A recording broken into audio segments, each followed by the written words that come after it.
हाँ मेरे प्यारे बच्चों, गुड इवनिंग। जय श्री राम, जय माता दी। कैसे हैं आप लोग? और पढ़ाई कैसी चल रही है आप लोगों की? आशा है कि अच्छी चल रही होगी। जल्दी से बच्चों जुड़ जाइए।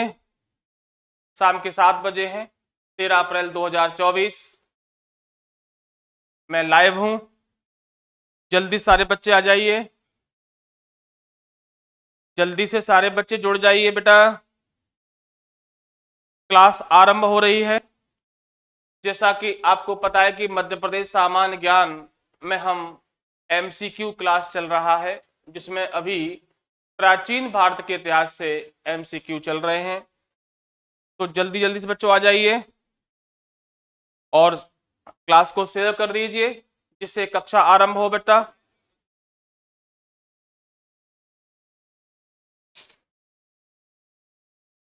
चलिए, ओके। जल्दी से बच्चों जुड़ जाइए, जिससे कक्षा आरंभ हो। सभी प्यारे बच्चों को गुड इवनिंग, जय माता दी, जय श्री राम। जल्दी से आ जाइए बच्चों, जिससे कक्षा का आरंभ हो। मध्य प्रदेश सामान्य ज्ञान के लिए इतिहास टॉपिक में एमसीक्यू चल रहे हैं। आप लोगों को क्लास पसंद आ रही है, अच्छा लगा जान करके। चलिए, तो पहला प्रश्न आपकी स्क्रीन पर है। पहला प्रश्न आपकी स्क्रीन पर है बच्चों।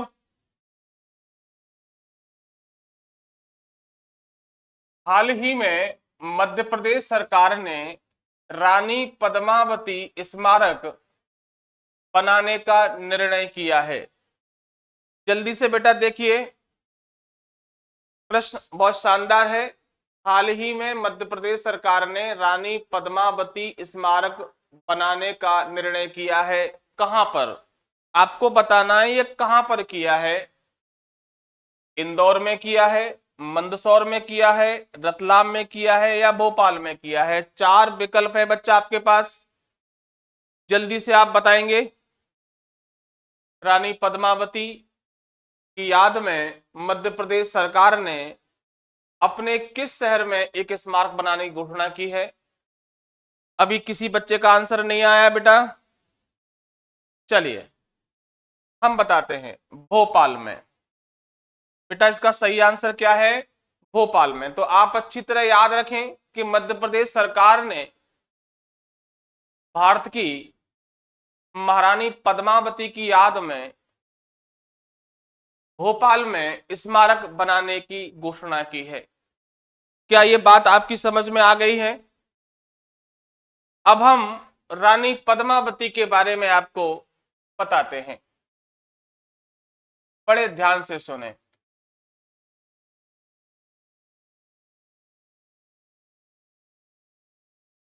रानी पद्मावती के बारे में ऐसी मान्यता है कि ये, आप वर्तमान में नाम सुने होंगे श्रीलंका, इसको हम पहले बोलते थे सिंघल। सिंघल द्वीप की राजकुमारी थी। पहली बात तो ये कि रानी पद्मावती कौन है? सिंघल द्वीप की एक राजकुमारी थी। कहते हैं बहुत सुंदर महिला थी। स्वयंवर में इनका जो वर्ण है, जो इनका विवाह है, वो बेटा किससे हुआ था? मेवाड़। मेवाड़ के राणा रतन सिंह से हुआ था। राणा रतन सिंह से हुआ था। मेवाड़ जिसे हम चित्तौड़ भी कहते हैं। और बेटा ये कहां पड़ता है? तो आप बताएंगे राजस्थान में। क्या ये बात आपको समझ में आ रही है कि रानी पद्मावती कौन है? पहली बात तो ये, तो रानी पद्मावती सिंघल द्वीप की एक राजकुमारी थी, जिसे हम वर्तमान में श्रीलंका कहते हैं। और इनका जो विवाह था वो राणा रतन सिंह, रावल रतन सिंह से हुआ था, जो मेवाड़ के रावल थे, मेवाड़ के राणा थे। बात यहां तक समझ में आ गई है बच्चा?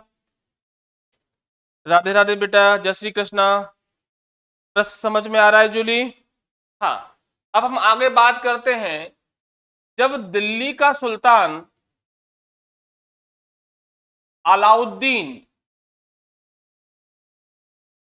बेटा कौन, अलाउद्दीन खलजी था,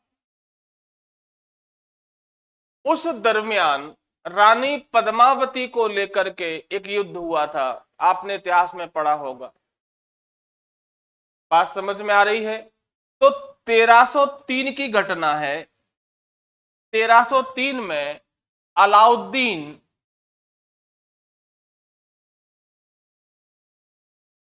वर्सेस रतन सिंह, राणा रतन सिंह। जब अलाउद्दीन ने दक्षिण विजय किया, बहुत सारी मान्यताएं हैं। इस काल का एक प्रमुख इतिहासकार है, अगर आप नाम सुने हो उसका, अमीर खुसरो।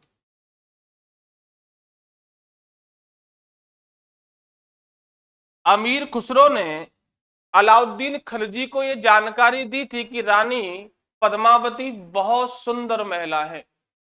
रानी पद्मावती को पद्मिनी के नाम से भी जाना जाता है।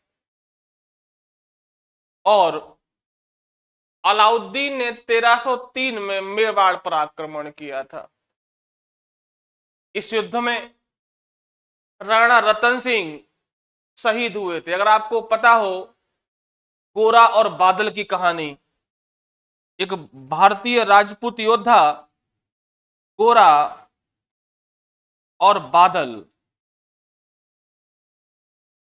कहते हैं कि यह शर्त तय हुआ था अलाउद्दीन और राणा रतन सिंह के बीच में कि अगर रानी पद्मिनी को हमें एक बार दिखा दिया जाए तो अलाउद्दीन वापस दिल्ली चला जाएगा। ऐसा डील हुआ था। और इसी शर्त के तहत रानी पद्मिनी को एक जल के दर्पण में दिखाया गया था। इसके बाद अलाउद्दीन खिलजी अपनी कथन से पलट गया और फिर युद्ध हुआ, जिसमें राणा रतन सिंह को बंदी बना लिया था। फिर रानी पद्मावती ने गोरा और बादल के सहयोग से राणा रतन सिंह को अलाउद्दीन की कैद से छुड़ा लिया था। कहते हैं कि इस युद्ध में हजारों राजपूत केसरिया बाना पहनकर शहीद हो गए देश के लिए। और रानी पद्मिनी ने हजारों महिलाओं के साथ जौहर कर लिया था। जौहर कर लिया था। यह हिंदुस्तान का सबसे बड़ा जौहर था। और इसी पद्मावती रानी के ऊपर संजय लीला भंसाली ने एक पिक्चर बनाई थी, पद्मावत, अगर आपने देखी हो, जिसमें रानी पद्मिनी और अलाउद्दीन का चित्रण किया गया है। रणवीर सिंह ने इसमें अलाउद्दीन खिलजी का रोल प्ले किया था। क्या यह बात आपको समझ में आ गई है? धन्यवाद बेटा, धन्यवाद। हाँ, पद्मावती में बेटा दिखाया था संजय लीला भंसाली ने। ये प्रश्न याद रखना कि पद्मावती पिक्चर का डायरेक्टर कौन था, संजय लीला भंसाली। ओके, तो ये प्रश्न और इसका आंसर तो इन्हीं पद्मावती के सम्मान में मध्य प्रदेश सरकार ने भोपाल में स्मारक बनाने की घोषणा की है। तो क्या ये बच्चों आपकी बात समझ में आ गई है? आगे चले बेटा, चलिए प्रश्न नंबर हम 2 उठाते हैं। दूसरा प्रश्न आपकी स्क्रीन पर है बेटा। गुजराती शासक बहादुर शाह ने मांडू पर किसके समय आक्रमण किया था?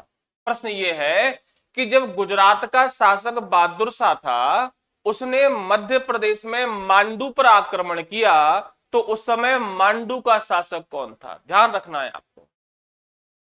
ओके, तो जो बहादुर शाह है वो गुजरात का शासक है। इसने मांडू को जीता है। राजस्थान में मेवाड़ से भी लड़ाई लड़ी है। ओके, तो उस समय मांडू का महमूद शाह था, होशंग शाह था, नासिर था या ग्यासुद्दीन था? जल्दी से बेटा आप आंसर बताइए कि कौन था।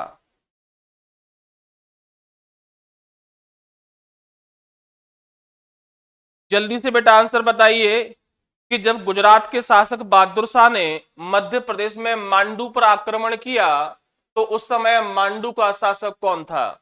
महमूद शाह था, होशंग शाह था, नासिर शाह था या ग्यासुद्दीन था? जल्दी से अगर आपको पता हो तो बेटा आंसर दीजिए। अगर आपको इसका आंसर पता है तो जल्दी से आंसर दीजिए बेटा।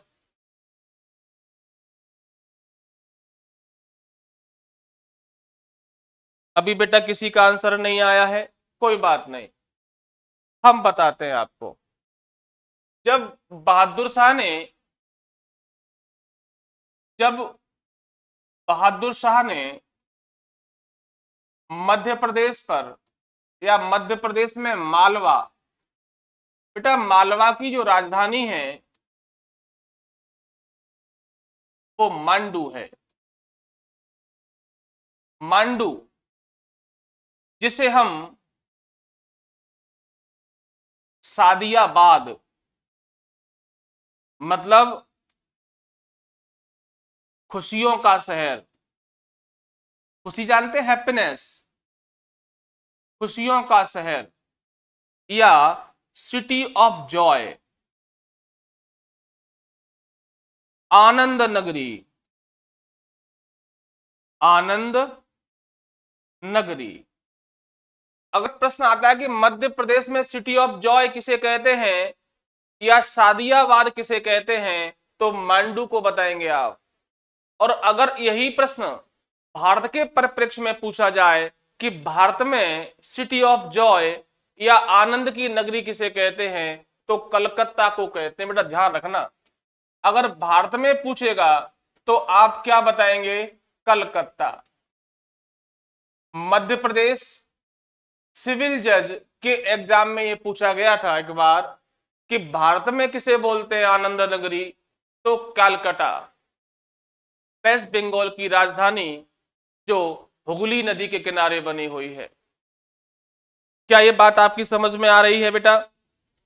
जूली आंसर सी नहीं है, इसका आंसर महमूद शाह है। इसे हम महमूद खलजी सेकंड भी कहते हैं। जब बहादुर शाह ने मांडू पर आक्रमण किया तो मांडू का शासक महमूद खलजी द्वितीय था। इसमें बहादुर शाह की विजय हुई और मांडू पर बहादुर शाह ने अधिकार कर लिया और महमूद खलजी द्वितीय पराजित हुआ। क्या यह बात आपकी समझ में आई है बेटा? चलिए, तो महमूद शाह या महमूद खलजी भी कहा गया है इसको, इसी के समय गुजरात के शासक बहादुर शाह ने आक्रमण किया था मांडू पर। क्लियर है बेटा? ये वही बहादुर शाह है जिसने मेवाड़ पर आक्रमण किया था, रानी कर्णावती पर। और आपने इतिहास पढ़ा हो तो गुजरात के शासक इसी बहादुर शाह ने मेवाड़ पर भी आक्रमण किया था। और रानी कर्णावती जो राणा सांगा की वाइफ थी, राणा सांगा के मरने के बाद की बात कर रहा हूं, और इसी कर्णावती का बेटा उदय सिंह था जिसकी नाम पर उदयपुर बसा है। तो कर्णावती ने नासरुद्दीन मोहम्मद हुमायूं मुगल बादशाह को राखी भेजी थी और उसे धर्म भाई कहा था और कहा था प्लीज हेल्प मी, मेरी सहायता करो। लेकिन हुमायूं ने रानी कर्णावती का सहायता नहीं किया और बहादुर शाह ने मेवाड़ को लूट लिया। अगर हुमायूं रानी कर्णावती की इस समय सहायता कर देता तो मेवाड़ के राणा मुगलों के ऋणी हो जाते। तो आने वाले समय में जब हुमायूं को तकलीफों का सामना करना पड़ा उस समय ये राणा मुगलों की सहायता करते। इस पॉलिसी को बाद में जलालुद्दीन मोहम्मद अकबर ने अपनाया, राजपूतों का सहयोग लिया। हुमायूं राजपूतों का सहयोग नहीं ले पाया, उसके पास एक गोल्डन चांस था कि वो मेवाड़ की सहायता करता और कर्णावती की हेल्प करता, बट बैड लक, हुमायूं ने ऐसा नहीं किया। और वही कार्य बाद में जलालुद्दीन मोहम्मद अकबर ने किया, राजपूतों का सहयोग प्राप्त किया, चुल्हे कुल की नीति अपनाई और भारत में महान बादशाह हो गया। इसलिए भारत में अकबर को महान कहा जाता है। चलिए बेटा आगे बढ़ते हैं, अगला प्रश्न लेते हैं। प्रश्न तुम्हारे सामने है, वायजीद खान किसका वास्तविक नाम था? पहली बात तो यह कि वायजीद खान मांडू का शासक है, तो मांडू का शासक था वायजीद खान। तो वायजीद खान किस नाम से मांडू का शासक बना है? जल्दी से आपको बेटा बताना है। वायजीद खान किस नाम से मांडू का शासक बना, या वायजीद खान इनमें से किसका वास्तविक नाम था? होशंग शाह गौरी का, सुजायत खान का, नासिर खान का, या बाज बहादुर का? जल्दी से मेरे प्यारे बच्चों बताइए। अगर आपको इसका आंसर पता है तो जल्दी से बताइए। वायजीद खान किसका वास्तविक नाम था? होशंग शाह गौरी है, सुजायत खान है, नासिर शाह है, या बाज बहादुर है? नाम सुना होगा। ये सब जो है मांडू के शासक हैं। इनमें से किसका वास्तविक नाम वायजीद खान था, ये आपको आंसर करके बताना है। अभी किसी का बेटा आंसर नहीं आया है? किसी को भी पता है तो बताइए बच्चा। ओके बेटा, कोई बात नहीं, मैं बताऊंगा आपको। और कोई? चलिए मैं बताता हूं। वायजीद खान बहादुर शाह का रियल नेम था। वायजीद खान ही जब मांडू का शासक बना तो वह बाज बहादुर का टाइटल ले गद्दी पर बैठा था। प्रश्न इस रूप में भी आता है, उल्टा पूछे तो, कि बाज बहादुर का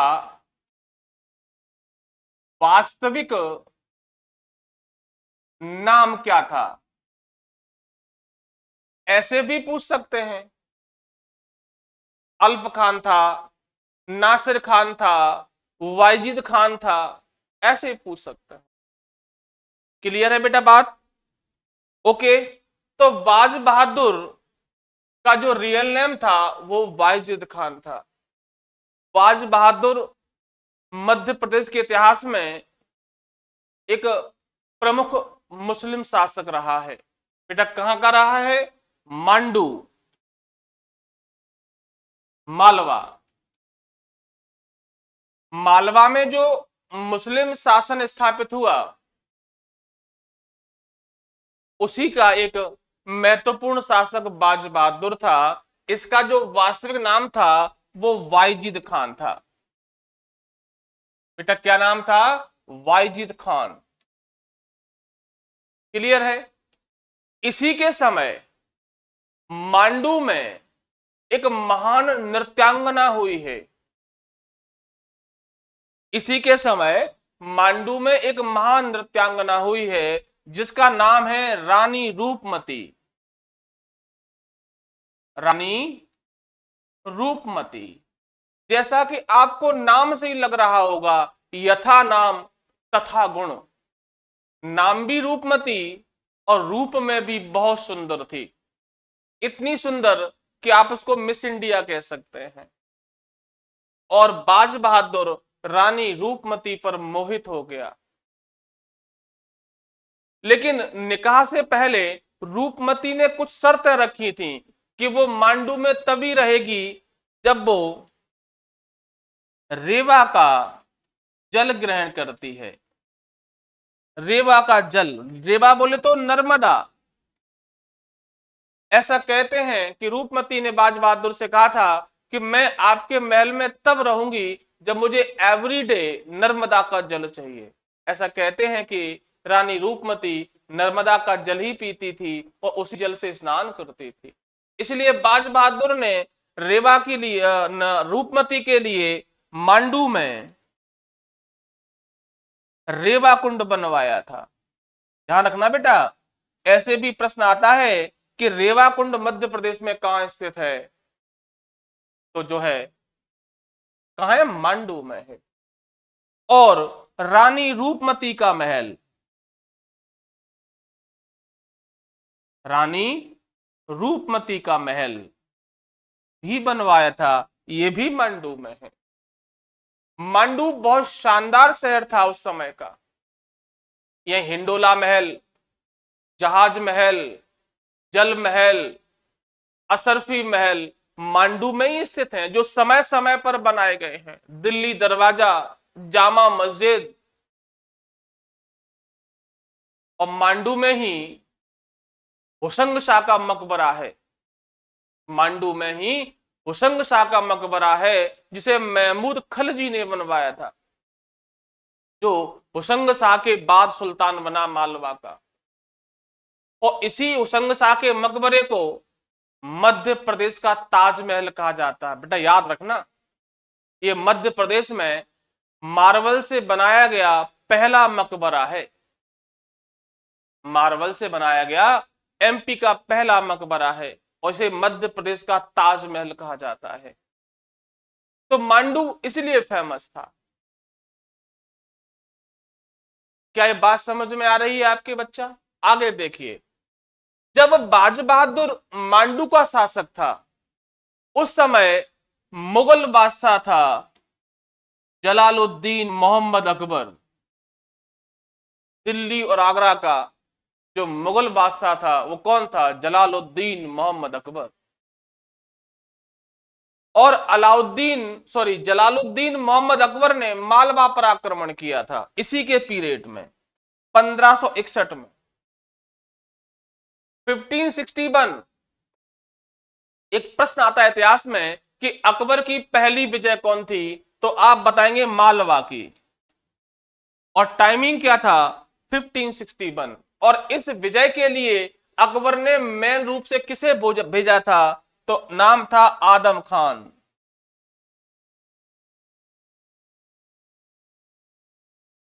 आदम खान जो अकबर का दूधा भाई है, मामनगा का बेटा था। ये आदम खान रानी रूपमती को प्राप्त करना चाहता था, क्योंकि वो पहले से मैरिड थी। इसलिए रानी रूपमती ने आत्महत्या कर ली और बाज बहादुर को बंदी बना लिया, उसे आगरा ले जाया गया। बाद में बाज बहादुर ने अपनी प्रेयसी रूपमती की याद में अपनी जान दे दी। मध्य प्रदेश के राजगढ़ में रानी रूपमती का मकबरा बना हुआ है, यहीं पर बाज बहादुर का मकबरा भी है।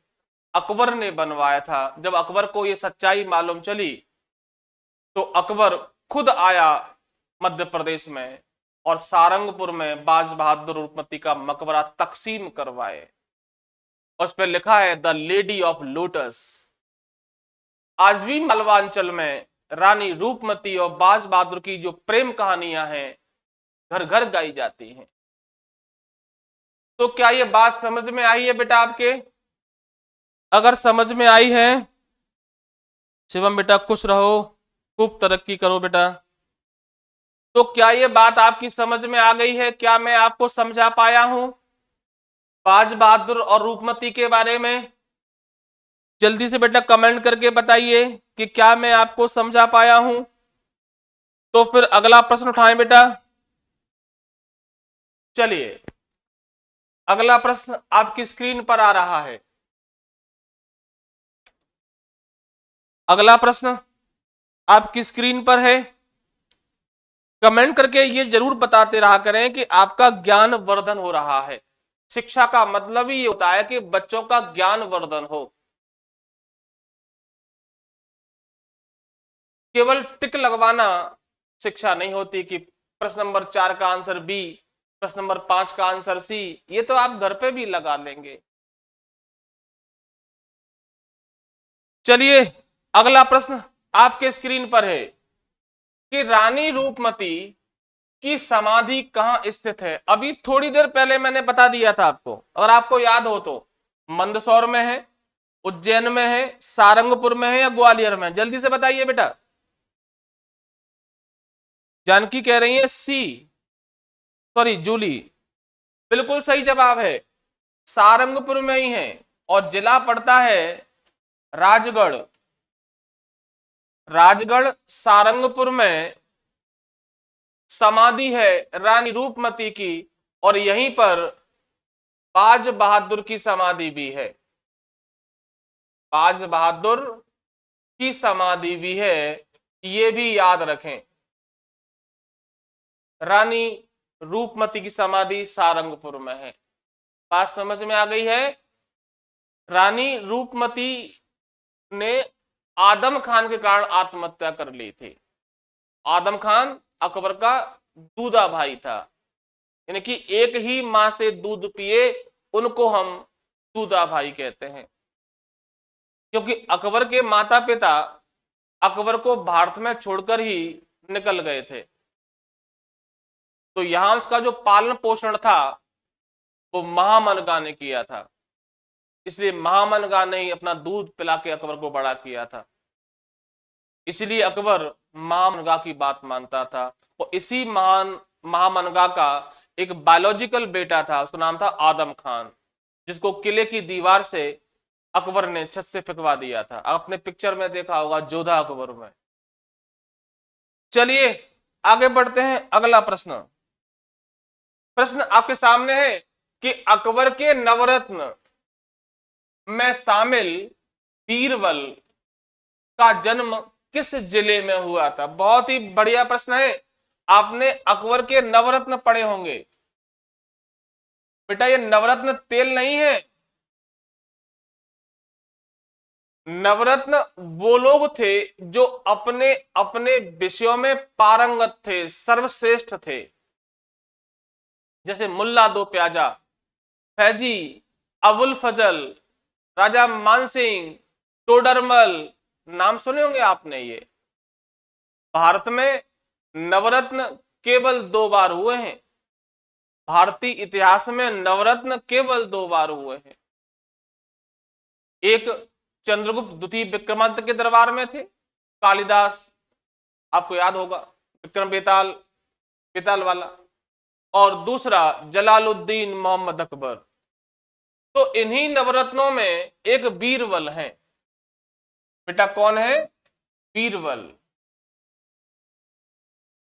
इनका जन्म मध्य प्रदेश में कहां हुआ था? सीधी में हुआ था, बुरहानपुर में हुआ था, उज्जैन में हुआ था, या ग्वालियर में हुआ था? जल्दी से बच्चों बता दीजिए, अगर आपको पता हो तो जल्दी से बता दीजिए। जूली कह रही हैं बी। बेटा बी बुरहानपुर नहीं है बच्चा। अग्रवाल जी गुड इवनिंग। अग्रवाल जी अब तो आपको घर बैठे क्लास मिल रही है, टाइम पे तो आ जाए करिए। हैं? हाँ भैया जल्दी से बताइए। चलिए इसका आंसर है सीधी। बेटा सीधी जिले के घोंगरा गांव में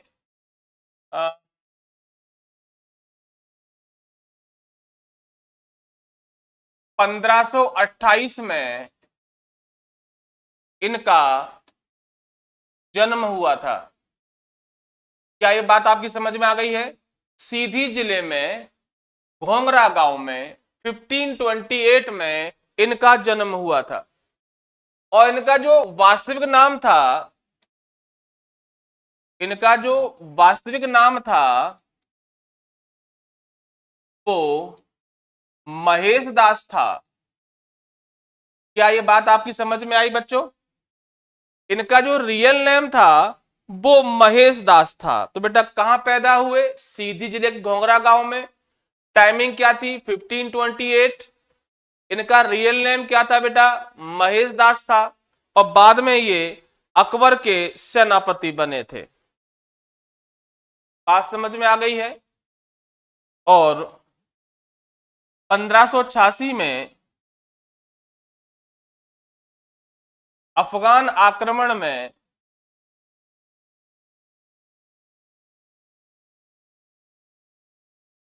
इनकी मृत्यु हो गई थी।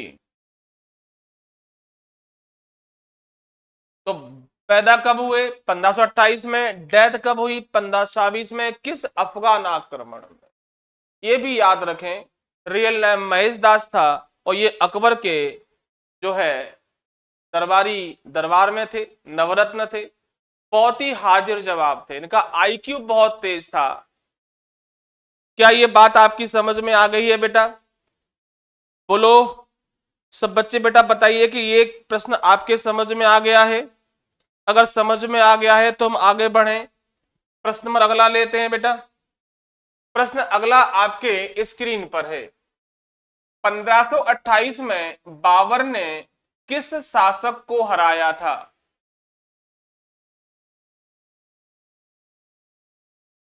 1528 में बाबर ने इनमें से किस शासक को हराया था?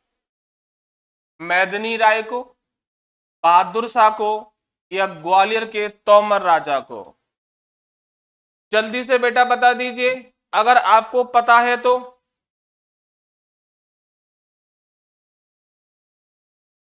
अगर आपको इसका आंसर पता है तो जल्दी से आंसर करिए बेटा।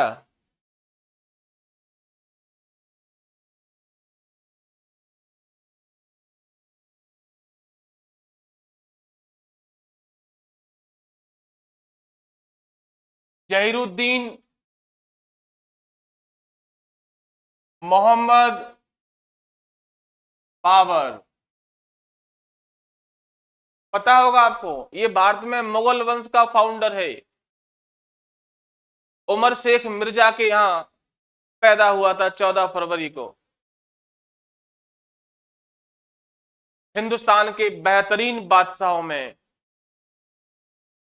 बाबर का नाम आता है। बाबर की बायोग्राफी बड़ी फेमस है,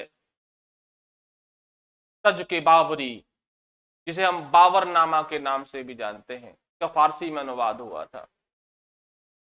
ऐसा कहते हैं कि भारत में बाबर ने मुगल एम्पायर स्थापित ना किया होता तो भी वो अपनी इस पुस्तक के नाम से, ऑटोबायोग्राफी के कारण दुनिया में जाना जाता, क्योंकि इसकी जो बायोग्राफी है तुर्की की महानतम पुस्तक है। ऐसा कहते हैं कि उस पीरियड में तुर्की के दो महान राइटरों में से एक बाबर था।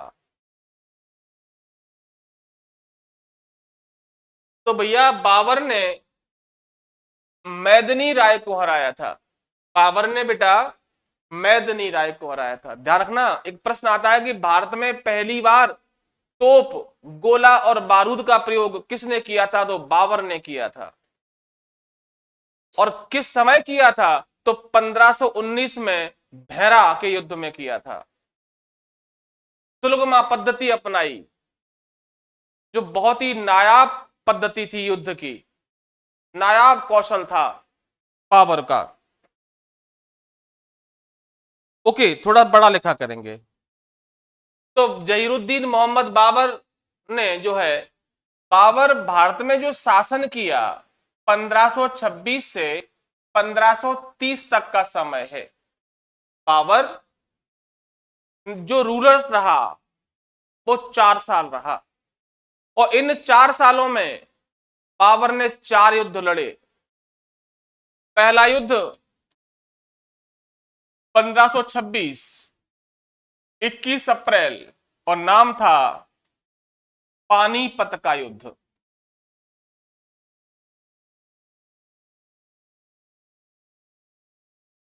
बाबर वर्सेस, आपको नाम पता होगा कौन था बेटा? इब्राहिम लोदी।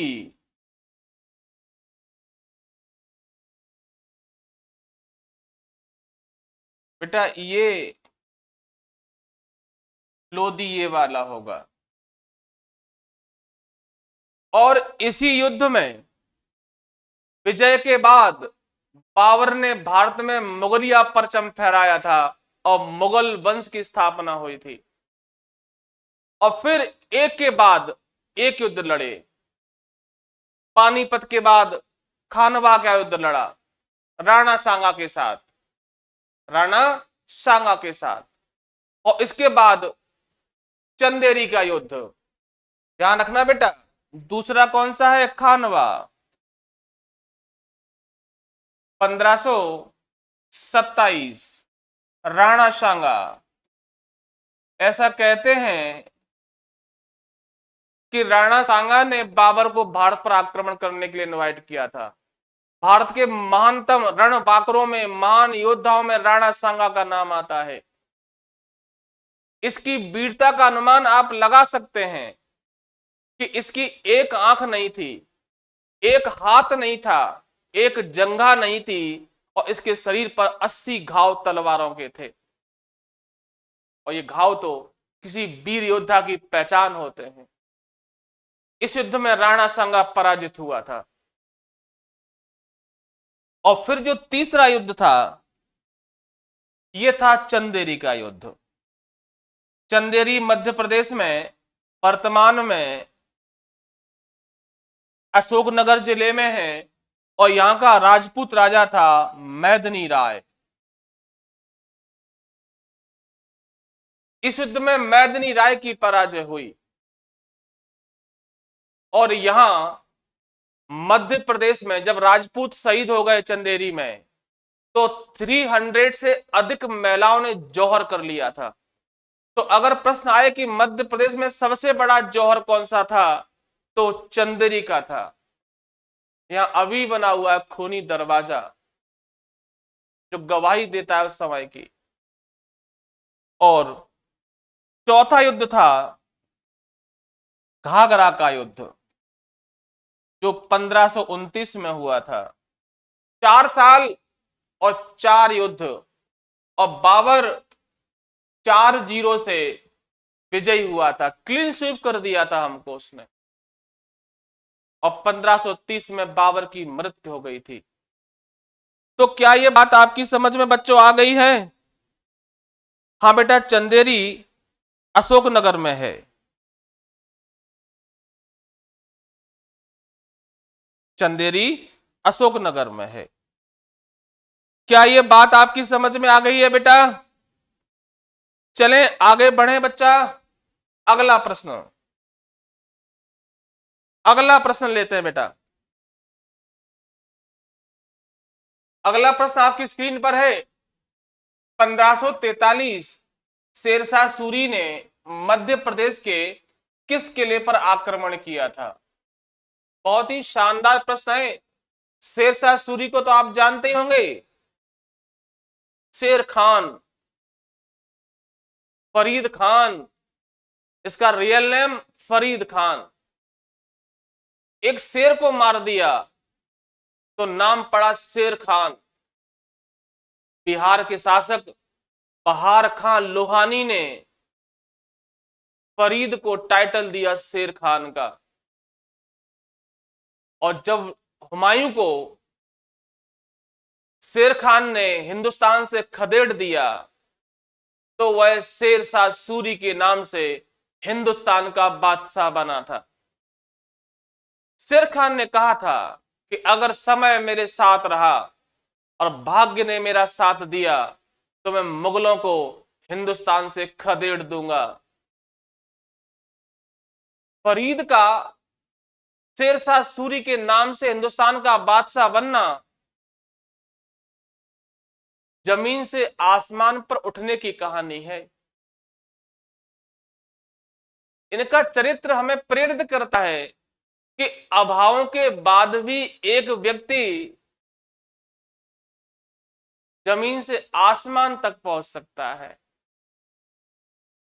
उन्हीं लोगों में से एक शेर खान है, उन्हीं लोगों में से एक बाबर है, उन्हीं लोगों में से एक जेतुआ फुले जिनका कल जयंती था, उन्हीं लोगों में से एक बाबा साहेब अंबेडकर हैं। हो सकता है कि उन्हीं में से एक आप हों, गुदड़ी के लाल। प्रयास करो, ईश्वर साथ देगा आपका। मेहनत करो और भरोसा रखो अपने आप पर। तो भैया शेरशाह, जल्दी बेटा बताइए। तो शेरशाह सूरी ने मध्य प्रदेश के किस किले पर आक्रमण किया था? तो चंदेरी का किला, रायसेन का किला, कालिंजर का किला या ग्वालियर का किला? जल्दी से अगर आपको आंसर पता है तो बता दीजिए। अगर आपको आंसर पता है तो बता दीजिए।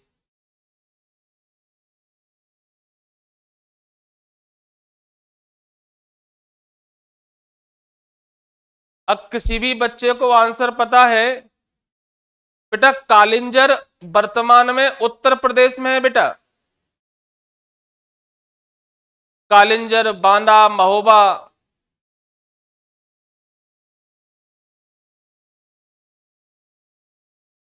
चंदेरी, रायसेन, कालिंजर या ग्वालियर? चलिए बताते हैं आपको। रायसेन 1543 में राजा पूरणमल पर आक्रमण किया था और उसकी फैमिली को बंदी बना लिया था और पूरनमल की बेटियों को बेच दिया था। इसी आक्रमण में शेरशाह सूरी जैसे व्यक्ति के चरित्र पर कुछ काले धब्बे हैं। उनमें से एक राजा पूरनमल पर किया गया आक्रमण भी है। अगर आपने इतिहास पढ़ा हो तो मारवाड़ विजय भी शेरशाह सूरी ने धोखे से की थी। मारवाड़ विजय के बारे में भी लिखा हुआ है शेरशाह सूरी ने कि मैंने मुट्ठी भर बाजरे के लिए हिंदुस्तान खो दिया होता, तो वहां भी चीटिंग किया और यहां भी शेरशाह सूरी का आचरण सही नहीं था। हालांकि पूरनमल पराजय हुआ, रायसेन पर विजय हो गई शेरशाह सूरी की। तो मध्य प्रदेश के रायसेन के किले पर आक्रमण किया था 1543 में और इस समय यहां का राजा पूरणमल था। बेटा कौन था? राजा पूरणमल था। लेकिन इसके बाद शेरशाह ज्यादा दिन तक जीवित नहीं रहा। शेरशाह का जो अंतिम अभियान था वो कालिंजर पर था। कालिंजर वर्तमान में उत्तर प्रदेश में पड़ता है, बांदा के पास। और इसी आक्रमण में उसने तोप से एक गोला छोड़ा था जो किले की दीवार से टकराया बट फटा नहीं। और जिस जगह पर शेरशाह सूरी घोड़े पर बैठा था और वो गोला ऊंचाई से उसी के पास आ गया, उसे भी यह अंदाजा नहीं था कि गोला कहां है। और थोड़ी देर बाद गोला का विस्फोट हो गया और उसी में शेरशाह सूरी का इंतकाल हो गया। 1545 में शेरशाह की मृत्यु हो गई। तो एक प्रश्न है कि किस अभियान में या किस आक्रमण में शेरशाह सूरी की मृत्यु हुई? तो वो कालिंजर अभियान था 1545 का, और कालिंजर वर्तमान में उत्तर प्रदेश में पड़ता है। कभी आपने सुना हो हमीरपुर बांधा, उसी क्षेत्र में कालिंजर है। चलिए आगे बढ़ते हैं। अगला प्रश्न आपकी स्क्रीन पर है। अगला प्रश्न आपकी स्क्रीन पर है। 1535 में मंदसौर का युद्ध किसके मध्य हुआ था? बहुत ही शानदार प्रश्न है। 1535 में मंदसौर का युद्ध किसके मध्य हुआ था? हुमायूं और बहादुर शाह, शेरशाह और बहादुर शाह, बाबर और बहादुर शाह, अकबर या बहादुर शाह? अगर आपको इसका आंसर पता है तो जल्दी से बेटा बता दीजिए कि मंदसौर का युद्ध किसके बीच में हुआ था?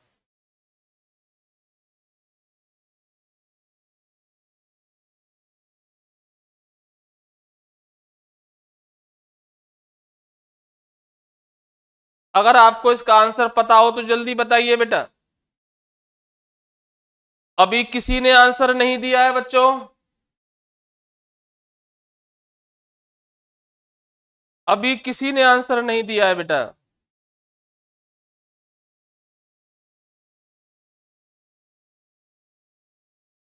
बेटा इसका आंसर है हुमायूं और बहादुर शाह। बेटा बहादुर शाह गुजरात का शासक है, हुमायूं तो मुगल बादशाह है ही, इसमें हुमायूं की विजय हुई थी? हुमायूं की बेटा क्या हुई थी? विजय हुई थी। क्या ये बात आपकी समझ में आ गई है बेटा?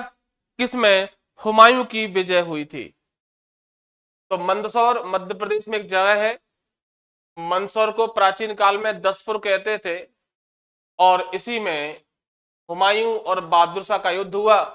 बहादुर शाह गुजरात का शासक था, इसमें हुमायूं की विजय हुई थी।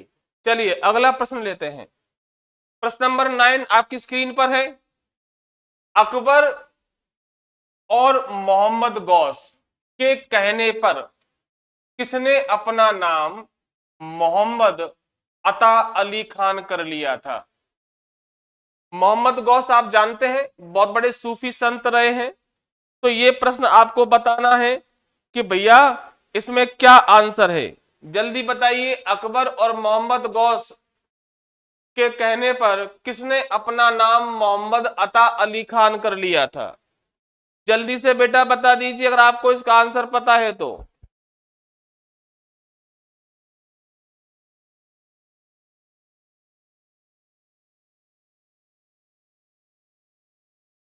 अगर आपको इसका आंसर पता है तो जल्दी बताइए। तानसेन है, बैजू बाबरा है, मुल्ला दो प्याजा है या तात्या टोपे हैं? बेटा अभी किसी ने आंसर नहीं दिया है बच्चा, अभी किसी का आंसर नहीं आया बच्चों।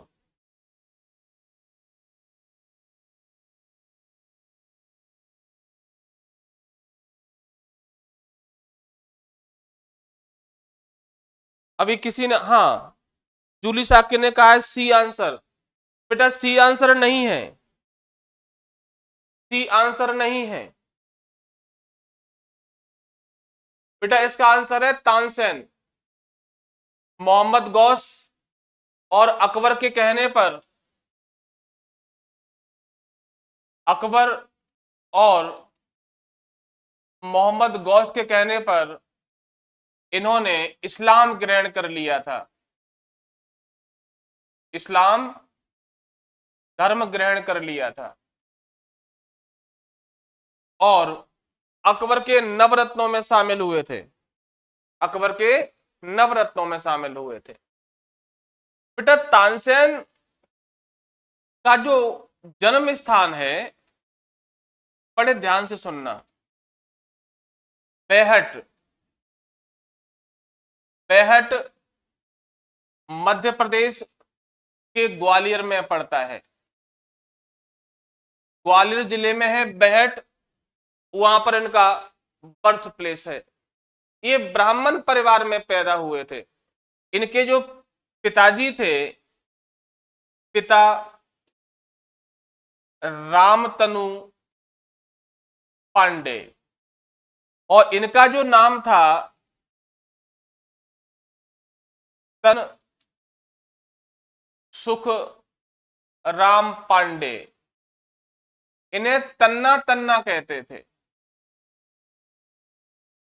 या रामतनु पांडे भी लिखा मिलता है।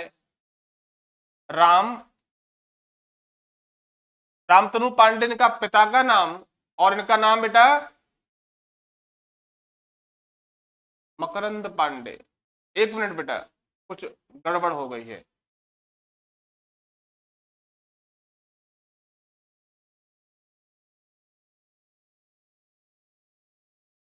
पिता का नाम मकरंद पांडे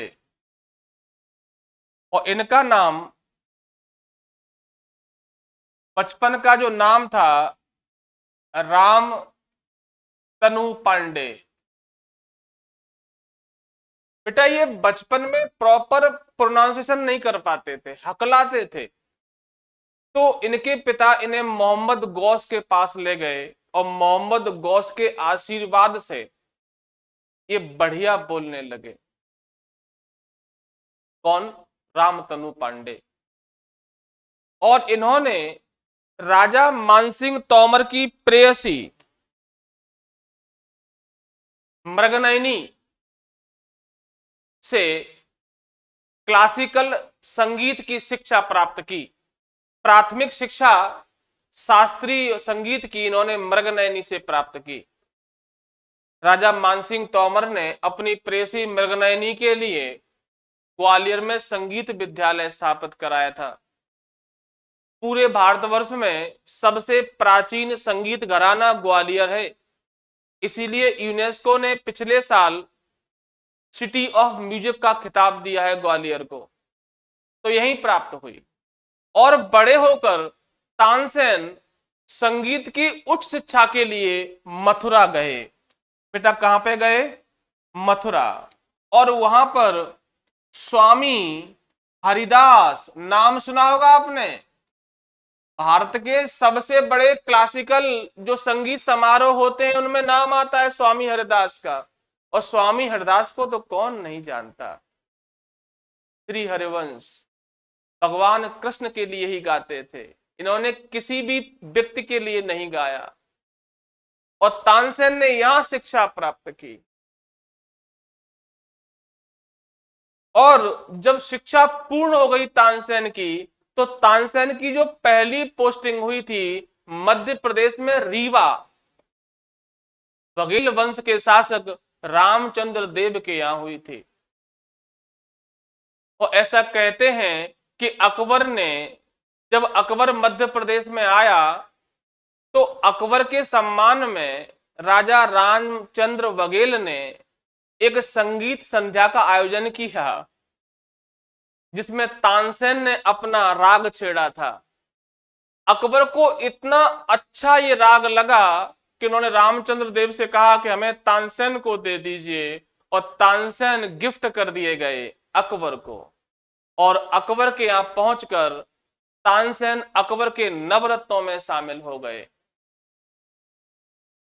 और जब तानसेन ने अपने जीवन काल में कई राग और रागनियों का आविष्कार किया। ऐसा कहते हैं कि जब तानसेन गाते थे तो पत्थर पिघल जाते थे, दीपक राग गाते थे तो दीपक जल जाते थे, मेघ मल्हार गाते थे तो बारिश होने लगती थी।